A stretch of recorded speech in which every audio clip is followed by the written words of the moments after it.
evening, sir. Good evening. My name is Bob Smalls, and I live at 852 North Washington Street. And my questions here are really a follow-up from the council meeting of 4/24. Okay, during the meeting, I asked the following questions. When did the city of Wilkes Barre meet with the U.S. Corps of Engineers and UGI officials regarding the proposed gas line route in the Brookside area? Who attended the meeting, and are the minutes of the meeting available to the public? Attorney Vinsco replied that the meeting was held in February. So again, I'm going to ask the unanswered questions. Who attended the meeting?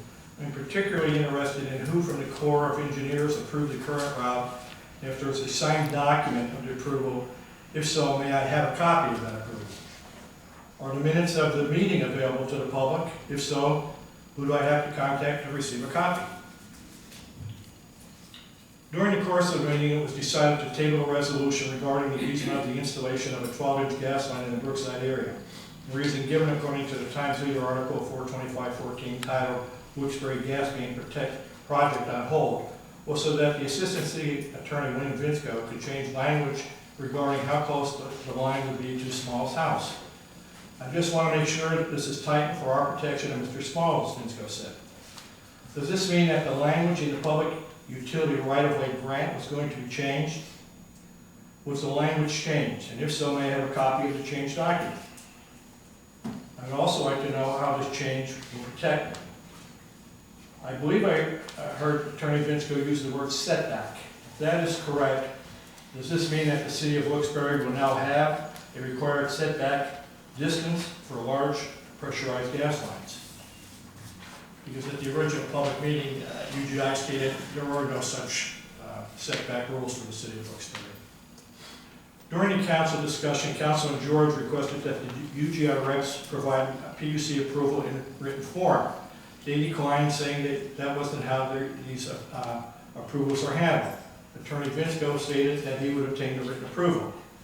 Has the PUC written approval been obtained? If so, may I have a copy of that written approval?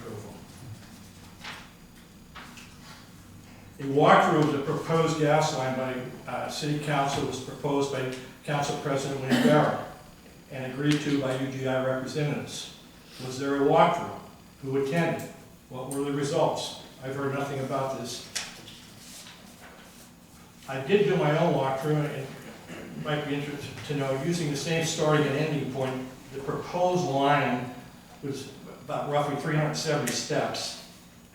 Going along the contour of the dike, which was another option, was 440 steps. And then the third option, which we didn't discuss, but is, I think, a viable one, is going up the old route of Johnson Street to Washington, making a left-hand turn, going down the dike, and making a right-hand turn.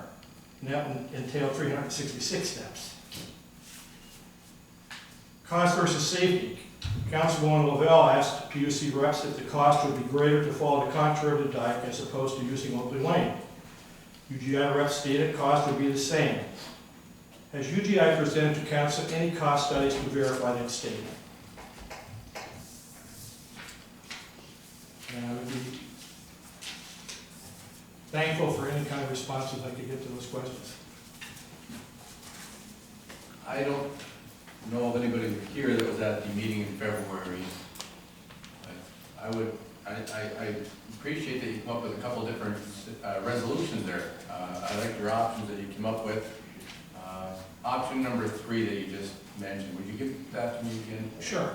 If you went, following the old line, if you went right up Johnson Street to North Washington, and then made a left-hand turn and went right down the middle of Washington Street to the dike and made a right-hand turn, you eliminate that entire dike section, which concerns me about the flooding problems we've had back there.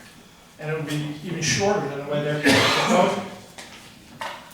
Has anybody from, since our meetings, have you heard from anybody from UGI on this? Like, No. The only ones I've heard from is the PUC, and that was about a formal meeting that I've requested, but I haven't heard anything back from him. No one from UGI has met with you No. to discuss a resolution? No.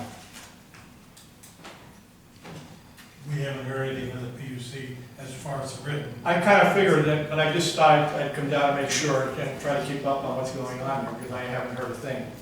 Last time I drove down Johnson Street, which was fairly recently, it looks like it could stand to be rebuilt anyway. So inches wider than Yeah, it's a lot. Oakley Lane.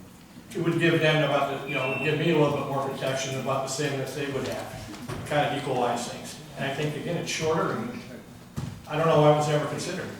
Attorney Vinsko isn't here tonight, obviously, and he would be the one that would be able to answer the other questions that you did have. But Bill, my I think question- we talked about scheduling a walkthrough for Yes. council after that Which meeting. is but- why I asked whether anybody from UGI approached Mr. Yeah, Small. we'll make ourselves available, but nothing that can set up as far as a walkthrough, but I know some of us are willing to do that. Okay? I was hoping that this was being resolved, and that they did meet with you since the meeting. Haven't heard a word. Although across the street. So, all right. Thank you.